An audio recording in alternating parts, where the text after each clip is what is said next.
You want to tell students, especially students who come from disadvantaged neighborhoods, that they're important. To do that, you have to take these special spaces and have more light and more sense of openness and more quality of materials. In a school designed to help every student thrive, what would it feel like? And how would it look? Today's guest, Milton Shinberg, is an architect, educator, and author of People-Centered Architecture. Milton has spent decades designing spaces around the people who use them. In this episode, Milton shares how intentional architecture can be applied in schools and classrooms to support learning, engagement, and student well-being.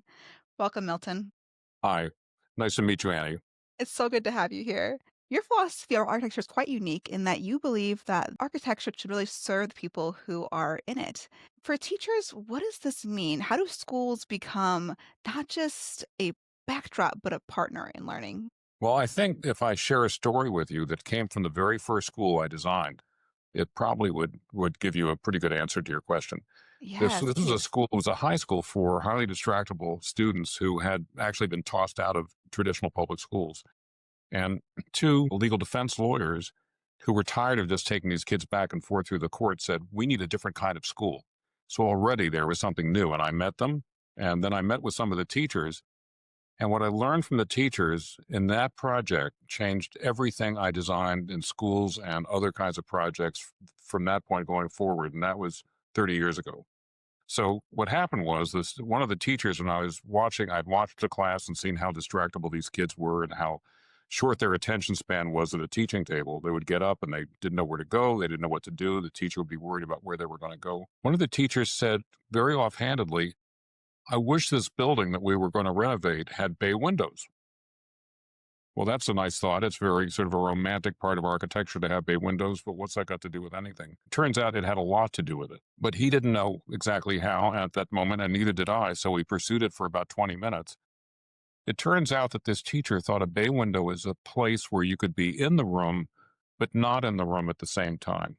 That it was kind of a place of repose, a place where you could actually go to without leaving the whole classroom. Too bad we didn't have bay windows. Well, we couldn't afford a thing, so we couldn't do that.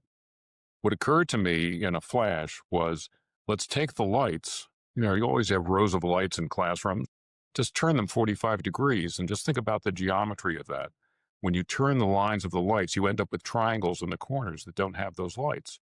So we lowered the ceiling slightly in those two triangles. Each one had a window, and we made bays inside the room. Lowered the ceiling, put a little platform, some plush carpeting, some pillows, a couple of residential lights, not the classroom lighting going in there. So they were like these little getaway spaces. And we built them. It didn't cost much to do it at all. And during class, when students were ready, when they were ready to take a break, the teacher didn't have to say, go over there. They would get up. It was so natural. They would go to these little inside bays. We called them places of repose just to be fancy. And they would stay there as long as they needed to. And when they were ready, they came back to the teaching table. It was magic. So that came from listening to a teacher and digging down. So I think my conclusion is that if you want to do good architecture for people, you listen to people. It doesn't come from between the ears of the architect. It comes from the dialogue with people who really know what they're talking about. And that really is a powerful perspective to have in terms of architecture, whether it's teachers or anybody, really. It's really thinking about what does that person need and how can you start them with the budget they have. Like you said, they didn't have enough money to renovate the whole thing, but you're able to kind of figure out that with what you had. They had to put the lights in the ceiling anyway, so we just turned them. That's all we Yeah. had to do, same lights. And then about when I was working on the book, I went to a diner and I sat next to some people, and one of them turned out to be a librarian from a school. So I said offhandedly, tell me something you love and hate about architects. And she said, I'm sorry, I don't have anything I love. Here's what I hate. And I promised whatever she said, it would be in the book, and it is. She said, I'm a librarian. We're renovating the school. The architect came and showed me a rendering of my desk, my librarian's desk, facing out into the corridor to greet kids when they came in. She said, no, my job as librarian is to face into the library, to engage with the kids when they're in there and help them and see what's going on and observe and whatever I need to do. She said, I could not get this architect to change his mind. So she was terrifically angry about it. And when it came time for the library to be used, she just put a little card table in and faced the way she wanted to face. And she said the kids figured out how to make the library work. They had pillows, they put them on the floor, they sat on pillows. There was a storeroom that was never intended for anything that the middle class, the middle school kids adopted as their special reading place. So you have to be listening, and you have to be willing to say my answer is probably not the right one. And when I work with teachers and schools, I guarantee that my first idea will not be right. Instead of insisting that it's going to be right, I guarantee it'll be wrong, but I'll give it to them as a way of having a conversation and get to the right answer. Kind of like a starting point, and then people can decide from there where they wanna move from it. Yeah. Yeah, it's really interesting hearing I never have thought of architects having a bad rap, but I guess in some ways people have had bad experiences, and so having you come in and kind of listen is a huge piece. Yeah. Yeah. Yeah. And actually, I don't want to make it sound like I'm unique. I work with a lot of architects in different firms who are specialists in doing schools, and I think they would have similar stories. The problem comes when you're working with a school system that has very rigid standards about what you have to have. Classrooms have to be so many square feet per kid, et cetera. At that point, it tends to stifle the dialogue because the answers appear to be very formally provided. And that was kind of my next question was, schools do sometimes have rigid layouts, so how do you accommodate for the student experience and still listening while still realizing kind of the structures that are there? Well, what's interesting about this, I did 35 schools, and in every one of those schools, there was kind of a lockstep not arrangement, but a lockstep program of having classrooms of a certain number of square feet, depending on the age and the purpose, whether it was specialized or a general classroom, et cetera. And so the layout tended to be one thing we could control, but the rooms themselves, we didn't have much control over. They were typically rectangular. We knew that square rooms had acoustical problems, so we'd like to make them slightly longer than wide or whatever it was. We didn't want to make them deep so that the space would be far from the windows and far from the light. So we typically kind of stretched them a little bit along the outside wall. But what I realized as a teacher, I've been teaching for almost 50 years, is that teaching happens 90% of the time when the door of the classroom is closed. It's what happens inside. It's what happens between the teacher and the students and between the students and each other. So the room itself, in a way, needs to be somewhat neutral, like a stage in a theater. It's a stage for things to happen. So typically the rooms themselves are pretty simple because if they get complicated, they tend to dictate what's going to happen in them instead of having the teachers modify the space. I'll tell you one story about a special ed school that I visited to do some research. It was an old building, it was a funky old building, and the classrooms were kind of tattered. They were not old. They were going to be getting a new school, and I was there to actually talk about the new school building. What I discovered in those classrooms was that the teachers had modified them.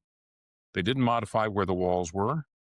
They didn't, they hung some things from the ceilings, but what they actually did for these special education students, and these were very, very mixed groups of people with a wide range of neurodiversities, they installed little tracks of light around the cornice, and each bead of light was a different color. And they figured out how to do this, and when it was time for naps, they knew which color light helped students relax into a nap. And then they had a different color light they would turn on when it was time to wake up, when it was time to focus. So they had figured out from their experience and their dialogue with each other how to modify the architecture of the room to work for them. Then they moved to the new building, and when I went there, I was very disappointed. It was very antiseptic, and because it wasn't a funky old building, I think they felt like they couldn't do anything to these rooms. So one of the things I would say as a design principle is don't let anything be so pristine that people don't think they can do something with it. As a school designer, for me, the most exciting day in the project was the first day that the teachers arrived before the kids arrived, and to see what they did to intervene in the space to make it work for them, what they put on the walls, how they move things around. That's how I would learn about how the classrooms were. But unfortunately, the architecture of the space itself is not going to be distinctive. It needs to be neutral enough to receive a lot of variations from the teachers. That's a really good point because not only do teachers have the opportunity to kind of make it their own space, but sometimes teachers leave and come and go. And so it's like a new teacher might come in and see it differently than the last person. So keeping it kind of neutral allows that flexibility for change as things move around. Yeah. There's Yeah. some things that you need to have in every classroom to make it possible for it to work. And acoustics is one of them. I recently was asked to do a peer review of a paper. It was research for an autistic group of kids in a classroom in Pakistan. And the question was, if you look at the behaviors when these autistic children were not having an easy time, hand moving and covering ears and covering eyes, et cetera, and making certain vocalizations. The question was, are we handling that acoustically in a way that is hurting them, or are we doing something right? So the conclusion of these researchers was that there was plenty of absorption of sound, but not reverberation. So the echoing was not controlled by the materials in the ceiling or the walls. And they figured out that a reverberation time of 0.4 seconds doesn't make any difference what the number is. But what happened at 0.4 seconds was that these children who were between 7 years old and 10 years old relaxed. There was less of that kind of behavior. They were able to settle down, relax, be happier, interact in a way that was more compatible with what needed to happen in the classroom. So the room needs to be prepared. It can't just be a neutral box where nothing has been considered. The teaching environment has some commonalities. You don't put the mechanical equipment that makes noise in the classroom, because if a kid loses a syllable, they lose the context of the words. And then they can be cut off from the whole dialogue because they've lost a syllable. So the acoustics have to be great. The lighting has to be great. And lighting is something that is researched all the time. Somebody who has a classroom that's 5 years old probably has the wrong lighting. Yeah, I would love to ask you this question. What is with fluorescent lighting in classrooms? Why? Why is and the ones I'm in, everyone's fluorescent? Is that just cheaper, I'm guessing, or inexpensive? It's cheaper. There's actually a component called the ballast, which is what organizes the pulsing of the power within the lamp. And some of the ballast, the old ballast, would actually vibrate. And that T factor would actually drive people crazy and cause migraines, and people wouldn't know why somebody was not feeling comfortable in the space. And everybody thought LED lights were the solution, and schools would spend fortunes on replacing lights with LEDs. Turns out that autistic kids are hypersensitive to some vibrations that are in LEDs. So we don't have a magic bullet yet for lighting. Yeah, yeah. I've noticed some teachers, you probably have seen this before, will put little coverings over the fluorescent lighting to kind of like smooth the mood a little bit, or lighten, like ambient, create more of an ambience. So I've seen that before. Yeah. If I was the king, I would make sure that every classroom had multiple sets of lights. So there would be not just the ability to reduce the amount of light, but which surfaces get lit. Sometimes you want the center of the classroom to have equal lighting with the perimeter. Sometimes you want the perimeter to be stronger. And the other thing is that the diurnal cycle during the day, the color temperature of the world outside changes between morning and midday and night. And if you have the same color temperature in the room all the time, you don't get that variation. So you're out of sync. It may seem subtle, but I don't think it's subtle at all. And LED lights have the ability to be programmed to change their color temperature from warm to moderate to cool on a clock basis. And that just takes having the right equipment and putting it in place. And just like that's important for lighting, some teachers like speaker systems in their classroom, so they don't have to raise their voice, and the kid who's at the far corner of the classroom will get the same sound quality as the kid who's sitting 2 feet away. So they wear a lavalier mic. You've probably seen this, wear a lavalier mic, and then there's a small array of speakers around the room in the ceiling or at ear height when it's done properly to help students hear. Yeah, I really haven't thought about the combination of acoustics and lighting is such an important part of architecture, really. It's how you design the space. Yes. Yes. Yes. I kind of want to move into another question I had for you, which is kind of talking about shared spaces. You talk a lot about that in some of your work and how important they are. Things like libraries, gyms, cafeterias, and how they play a role in school culture. Well, let's take a cafeteria for a minute, and I'll tell you one thing, and then I'll tell you an ironic opposite to it. People look at cafeterias and thinking back on their own school days as places of socialization. People make friendships and they sit together or they don't sit together. They're inclusive or they're exclusive. But that kind of thing happens more in the cafeteria than any place else in the school. So it's important to have a variety of places to go to and sit. It shouldn't just be a bland bunch of tables. There should be it should be more like a cafe, basically. And it's possible to do that without losing density or having to add square footage. It's quite possible to do it. But a school that our kids went to did something very interesting with their cafeteria. They didn't have one. It was a middle and high school. And the architect who was hired, who I knew, David came to Elizabeth, who was the founder, and said, here's the plan. And he made two mistakes. She described it as taking David to the woodshed to get him straightened out about what he should do. The first thing was that he had put a bank of offices for the teachers over here and the classrooms over here. And she said, no, we're going to mix the offices throughout the school so kids can interact with teachers informally and not just formally in the classroom. Great idea. But that's the sociology of schools. The second thing was the cafeteria. She said, kids will eat anywhere and they'll group together. They'll sit on steps.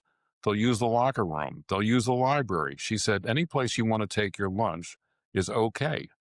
And so there was no cafeteria, and the interaction between the students, and sometimes teachers would sit with the students during lunch as well.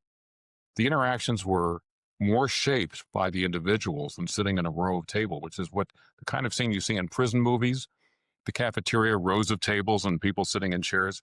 Well, the idea was to break that. That's not real life.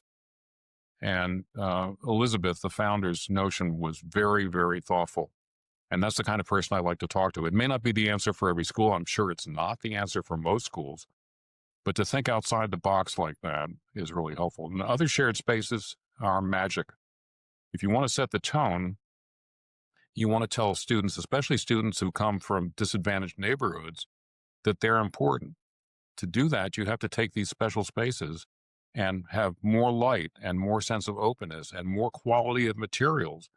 And these are all self-fulfilling prophecies. I've done projects in neighborhoods where people thought we were totally crazy to make the first floor all glass. In a neighborhood which is a dangerous neighborhood, people were worried. Self-fulfilling prophecy. If the school says, we want to be open to you, you're our neighbors, you're part of our school. We don't have a big brick wall with a bunch of iron bars. The self-fulfilling prophecy works. The school gets adopted, and that happened project after project after project. So the same thing applies inside the school with all of these shared spaces. If you make the quality of the materials good, turns out you don't have to worry about kids messing up the materials or doing damage. The second thing is expression, like graffiti, is not a bad thing. You just have to have a place where you can invite it so that it happens in a constructive way instead of happening in a destructive way. And so that's another way that we tailor the shared spaces in the schools, call them malleable surfaces. And that might just be a place where you can pin things up, or you could paint it, or there could be a digital screen where if it's your birthday, you get to put your art up on your birthday and the next person puts it up some other day. But it's a way that you can actually put yourself into the physical experience of the school. It's adopting, it's turf. How do you make people identify with the space so they own it and they defend it?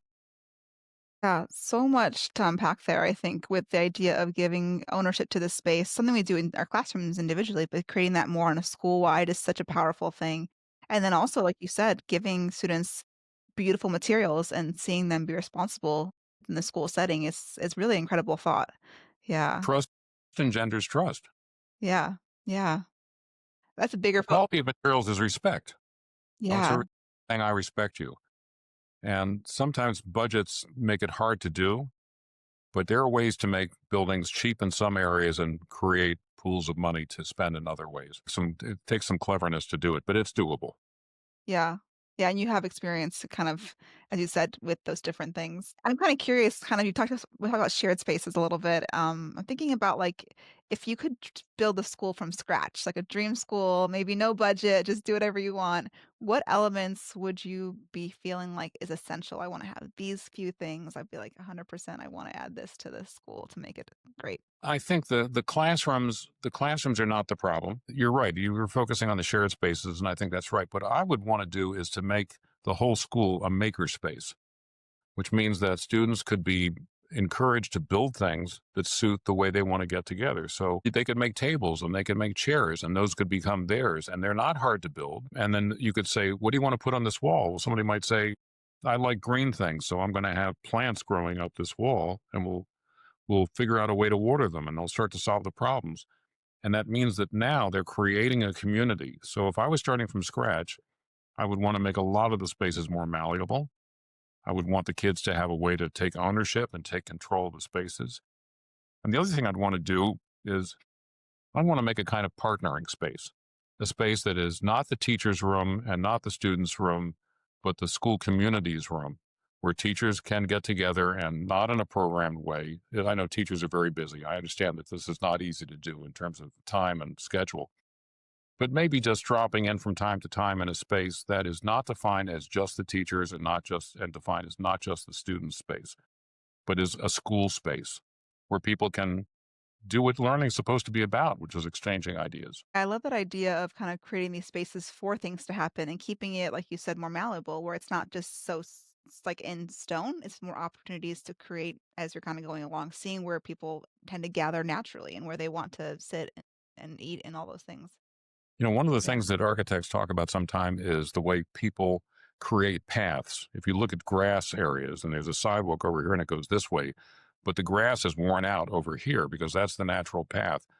If you were to think about the architecture inside a school as having that potential just to watch how people do things, and once you observe it, then you build around it as opposed to creating something that forces them to do something. Corridors can be really dangerous in terms of damming the experience, making the experience very sterile.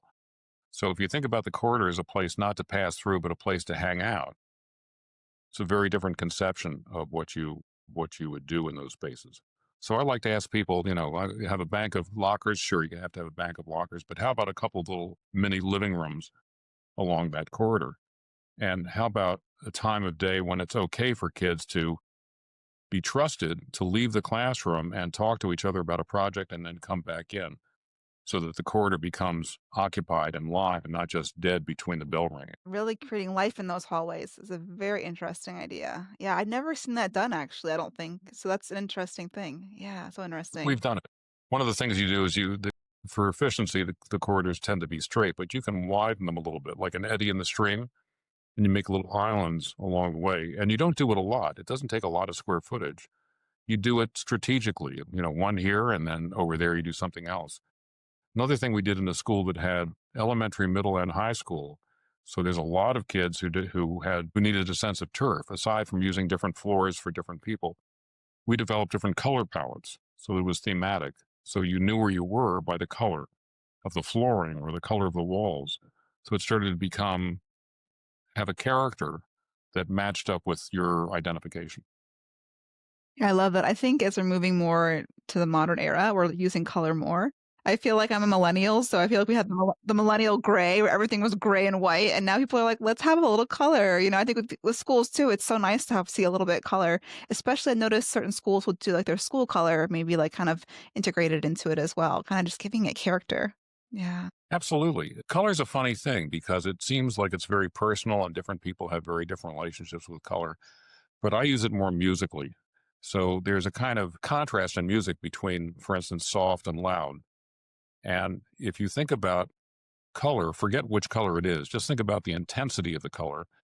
You can dial the space for levels of activity. So when we did the same high school for distractible kids, it was a 4-story building. We knew they were going to run up and down the stairs. They weren't going to walk, they would run. So we painted very intense colors in the stairwells. We were told, don't do that. That's going to get the kids all excited. And so they'll have a hard time calming down in their classrooms. Wrong. Hot colors in the corridors that led to the classrooms were sort of middle level intensity.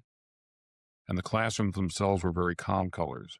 So it's kind of like breathing. You got to the classroom and you'd exhale when you went in because the contrast in colors had choreographed to help them get to a spot or a moment when they could relax going into the classrooms. To me, color is like music. And if you design color as you design music, you can get a lot out of it. I'm not so much a believer that blue is a color for learning or that yellow is a color for learning. I think the studies don't reinforce, I've read a lot about it, the studies don't really reinforce any kind of static answer for which colors are good for what. So I think it's the array of colors that matters much more than the single colors. Great metaphor. Think of it like music and then using them intentionally in terms of the intensity of the what's happening in that space and the intensity of the color you're using. It's really, really kind of an interesting thought that I don't think I've ever again seen in a school before. So that's kind of fun to think about. Well, each project is a laboratory. For an Yeah. architect to do a project and do the same thing 35 times, you're not learning. So I guess I've been foolish about this, but I've experimented with every school, which means that not everything has worked, but we've learned from each one, and each subsequent project I think was better as a result. Yeah. Yeah. And that takes a little bit of passion. It takes passion in what you do to really want to keep doing, making it better each time. I say architecture is hard, and so you have to have passion to make your way through the complications of doing a building and working with contractors and budgets and schedules, et cetera. So you have to, if you're going to do a good job, you have to love it. Yeah. Yeah. I'm thinking about, we've kind of talked a lot about schools in general, and now I'm thinking more of the teacher experience. And maybe they're designing their classroom and they're thinking, what advice would you have? You mentioned earlier you helped teachers that had very little budget to just change a few things. Do Right. you have advice for teachers listening who think, I want to change something, or I don't even know where to start? I have very little money to put into this. Any ideas? Well, what I would do in that situation, if it's a new building or a building where we have an opportunity to fashion things, I would get a coffee machine or bottles of wine or whatever the lubricant was that made sense, and get a small group of teachers together to brainstorm, and they'll help each other, and I would help them help each other arrive at ideas that they could use in their classrooms. And I find that the amount of wisdom in the teaching profession is enormous. And the insights are typically not shared that much, and they're not shared in a structured way. That's what I've learned in my college level teaching. We almost never talk with each other about teaching, which is a terrible loss since we do know something. But I think to find out what a teacher can do in a classroom, the best thing to do is to brainstorm. Somebody could say, "I tried this, it didn't work at all. And I tried this, and it was a remarkable success. And a student did this in the room, and I realized what a brilliant idea that was." You could actually develop a scrapbook of ideas that the school evolves over time. That new teachers come in and they can wander through a scrapbook like that and get ideas. That's a good idea as an administrator, maybe to kind of keep a little tab on what's even been in that room before. Because, for example, I'm thinking of the rooms I've been in. I never knew what was there before me. I came to an empty room often. I didn't know how the last person had done it or those kinds of things as well. So yeah, that's really good. Just kind of sharing ideas, and collaboration is such a big piece of this puzzle at times. There's nothing harder than a blank slate, Yeah. right? You need an ingredient to start with the cooking with. Yeah. Yeah. So kind of moving to that question, thinking about, if there's one aspect that a teacher could change in their classroom, what's the one thing you would suggest focusing on first as an architect? What would you think is the most like bang for your buck sort of idea? Well, classrooms come with furniture, and the smart furniture comes with wheels. So what I would do as a teacher in my classroom would be to move things around a bunch the first week or two and just see what happens. So I think you need to kind of create an environment so that there's a laboratory to learn from in your own classroom. So I think you empower the teacher to make the best use of the space by giving them the means to do it. And furniture without wheels is a blockade. Then you have to be very strong to move things, and it has to be hard, as opposed to saying to the three seventh grade students, "Hey, can you move these tables over here? Let's see if we can make a fort." Great, let's do that. Or let's move it over here and we can, put some aside so we can all sit on the floor. It becomes part of the day. So one of the things I would do with teachers is say, tell me the choreography of your classroom across the number of hours that you're going to be teaching there. And then let's see how we could shape the space with the furniture to match that choreography. Variety in the space. There's nothing more deadly to a student to go and see the row of tables with the armchairs, with the arm tables, and go to the next classroom and it's exactly the same thing, and they're all facing a whiteboard or a smart board. It's deadly. So some variations on it are good. I remember going to a conference on school furniture one time, and the thing that I recall was something called the wiggle chair, and I liked it so much that I bought one. And the notion was that kids have a hard time sitting still. They have energy. They need to wiggle. And what that usually means is that they are unhappy sitting, or they get up when they're not supposed to get up. So the wiggle chair actually had legs that would allow you to wiggle, and the chair would move around with your energy. And they made a whole series of wiggle chairs. And The old rule that I heard is a kid will sit still for 1 minute per year of age, which is it's not that far off. So the wiggle chair extends that time period. So I would look at how people spend time, how long they feel like sitting, when they need to get up and walk around, and can you make islands of different activities within the Yeah, corner? Your hard time, go over to that corner and play with look at the fish for 10 minutes. that idea of changing up the seating and being flexible is really a good reminder because as teachers sometimes we get stuck. We figure out what we like and we kind of just keep it the way it is. So having the thought in the back of our head that we can move things, nothing's permanent, is really helpful, I think. I'm giving a talk to the School of Architecture in a couple of weeks. And the talk is not going to be a short talk. And I know that it wears people out to talk more than 20 minutes. And this talk is going to be about 45. So I'm going to do a seventh inning stretch. And people don't like to do it, but I'll tell them, okay, I'm going to stop right now. We're all going to stand up. I'm going to say hello to the person next to you or fabricate some excuse for standing up. And then we sit down and we start again. I think the same thing can happen in a classroom where you build in that seventh inning stretch by doing different things, by moving around the classroom, but getting up and re-energizing yourself. And the classroom has to be able to receive that kind of energy. Yeah. You could do it every 20 minutes is, let's move the furniture around. It's been 20 minutes. Let's change the arrangement. If it's on wheels, it's easy to do.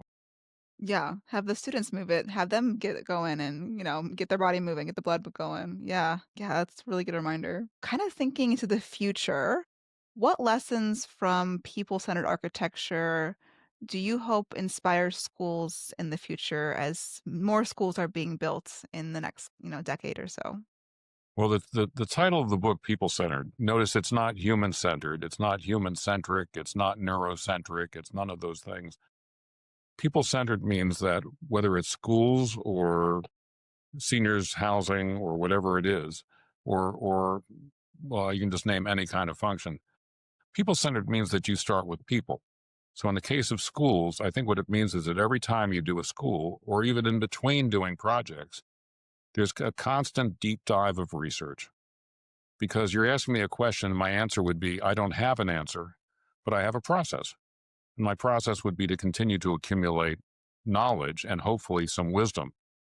What I got out of that very first school project for the highly distractible kids was wisdom. It didn't come from me, it came from the process. And what I learned from that was that people-centered means always looking to other people for information that you then bring back to generate design ideas. One of the things I advocate for architects is something I call the pause. It sounds very formal. It's not. It just means that you need to let your brain do the creative process and come up with these ideas, these wise ideas. So what I tell people to do is immerse yourself in all the facts of the project, all the programmatic requirements, where the site is, where will the sun be at different times of day, how many kids are there, what's the intention of the school, how do the teachers see it, how does the administration see it. Accumulate all that and then let it go. Go away, work on some other project. Let your brain do what the brain does beautifully, which is to synthesize and let ideas spark up and come out. So work on something else. Like Brahms wrote his symphonies by walking in the woods for 2 or 3 hours every day. Einstein had daydreams. There are architects who talk about getting their best ideas when they're swimming. So you need a way to advance the wisdom by creating fertile environments for thinking. So for the architects and for the collaboration with teachers and with students and with parents, I think it's a doable thing to come up with new ways to make schools every time, if you're listening. We did a project in Washington, D.C. here. It was a very difficult project politically because it was in Georgetown, which is an historic neighborhood. Notorious, I did my apprenticeship working for a firm in Georgetown, notorious for opposition by citizens groups to pretty much everything. We started by talking to the neighbors. We talked to the students who were from pre-K through grade 5. We talked to the teachers. We talked to everybody we could talk to. We didn't present any architecture for a long time. We talked. The kids drew pictures of what they wanted their school to be. The parents told us what they didn't like about the schools that their kids had been in the past. We accumulated all of this information, and then we drew. There was a pause. Then we drew. When we came to people with our ideas, I think this may be the first project in the history of Georgetown. The neighbors loved it. The students loved it. The parents loved it. The teachers loved it.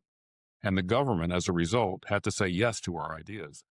Although our architectural ideas were not historic looking at all, but they were right for that setting, right for that neighborhood.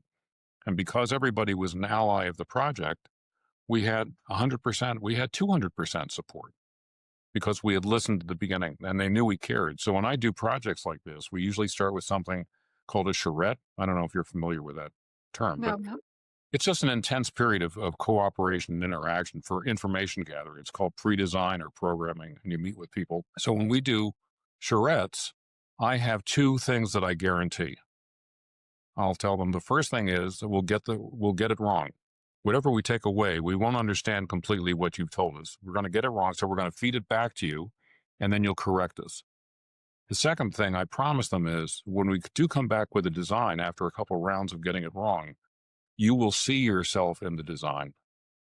It will be yours. It will resonate with you because it has come from you.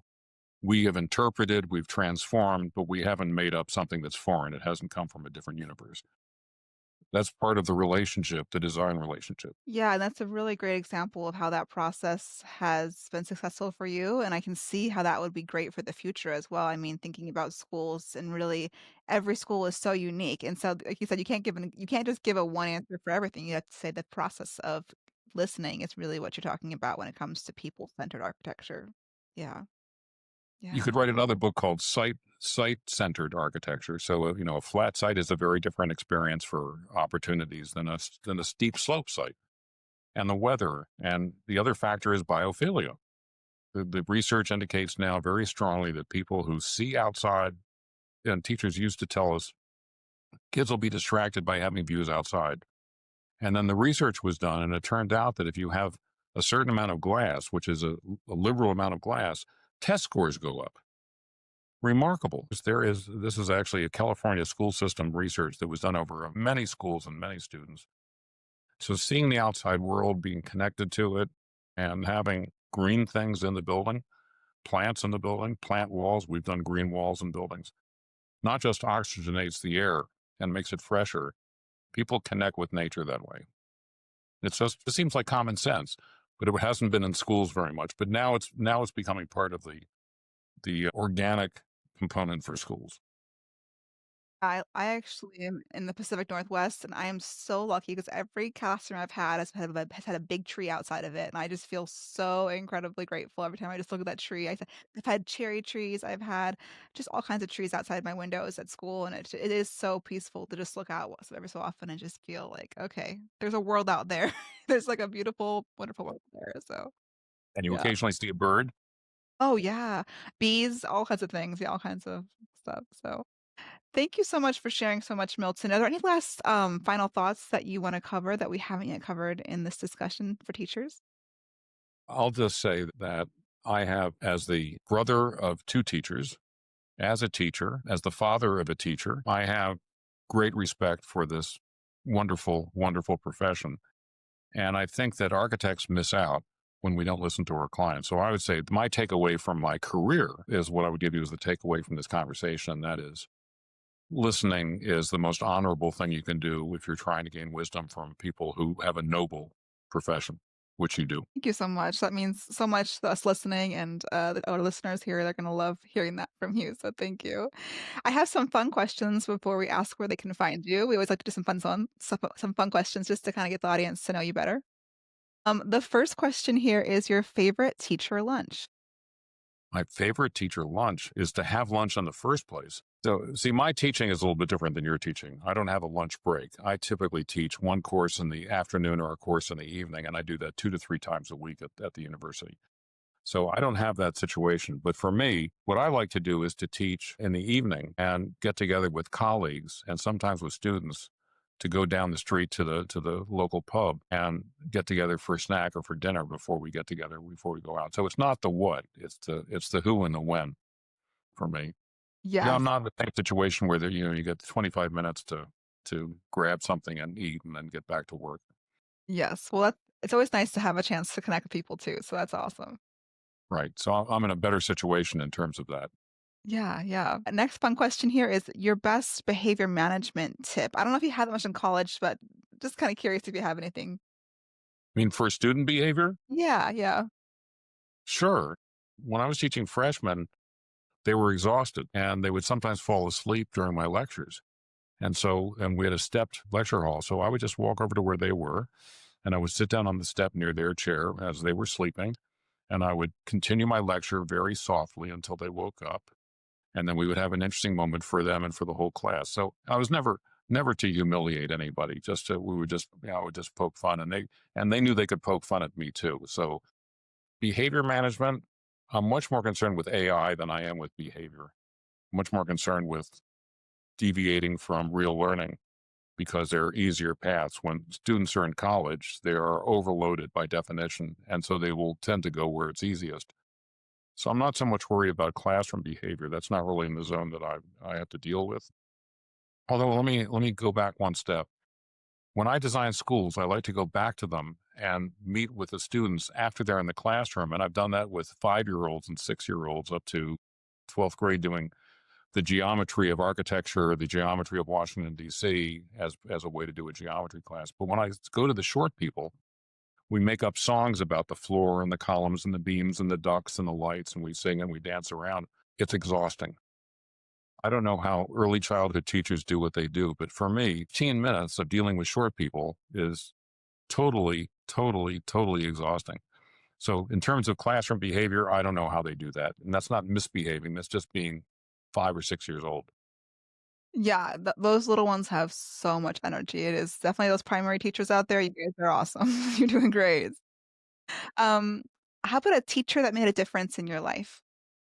I've been very fortunate. I've had multiple mentors. Before I wanted to be an architect, I wanted to be a medical researcher, which is part of what helped me write people centered architecture, which brings a lot of science into design. And Miss Stroh, she really encouraged me to learn more about biology as if she could have stopped me. But she was a wonderful mentor. Another mentor was the Latin teacher who flunked me one. Well, she didn't quite flunk me, but close enough. And so I had to go to summer school for Latin, which was like throwing me into the briar patch. It was at the National Cathedral here in Washington, D.C. There's a school called St. Albans. So I got to study Latin and hang out in one of the most beautiful places in the city. So it was not exactly punishment. So Miss Gerber was a mentor, Miss Stroh was a mentor, and in college, such a strange name, Delbert Highlands was my freshman teacher. He became my friend, and he was my mentor all the way through architecture school. Architecture school is difficult. Having a mentor is really important. So, and I would say architects as a group tend to, by temperament, have the mentor gene. We take care of each other. We help each other out a lot. So I benefited from it and I had the pleasure of giving it back. Yes, it's so nice to have great teachers, isn't it? Yeah. Okay, last fun question here is the last lesson you taught. The last class that I taught, Last lesson. Or yeah, class lesson. Yeah, either one. the Class or last lesson, lesson. Yeah. yesterday, I was asked to give a talk to a sociology class that's looking at this notion of beauty in cities. And so that's what the talk was about. So I like to think of aesthetics as being something that you can break down scientifically. There's actually something called neuroaesthetics. So I was talking with these students about that. And it turns out, I didn't know it at the time, that in this class of 25, they were all freshmen. 5 of them were architecture freshmen. And so the conversation went in a direction which I didn't expect, but it was great fun. I love teaching Brandon's class as a guest. I love teaching wherever I don't have to do grading. I feel you there. Yeah, that's the hardest part. That's the most tedious part, isn't it, at times? It is. It Yes. is. Well, Milton, thank you so much for sharing your knowledge of architecture. I cannot wait to hear teachers and their comments about what they're thinking about what you talked about today. If they want to get to know you better and kind of connect with you and your book, where can they find you? Well, the easiest way to do that is a very complicated website name. It's miltonshinberg.com. And I've got all the information about the book there and how to get it, but mostly I have chapter summaries and enough information and some blogs that build on what the book is talking about that I think would be enjoyable for people to read. So miltonshinberg.com. It's easy. And I will link that right below this video for people watching. They want to click on it, they can go ahead and go right there. Great. Thank you again, Milton. Thanks for being And here. Annie, this has been a pleasure. I've really enjoyed the conversation. Yes, Thank you yes, for inviting me. of course.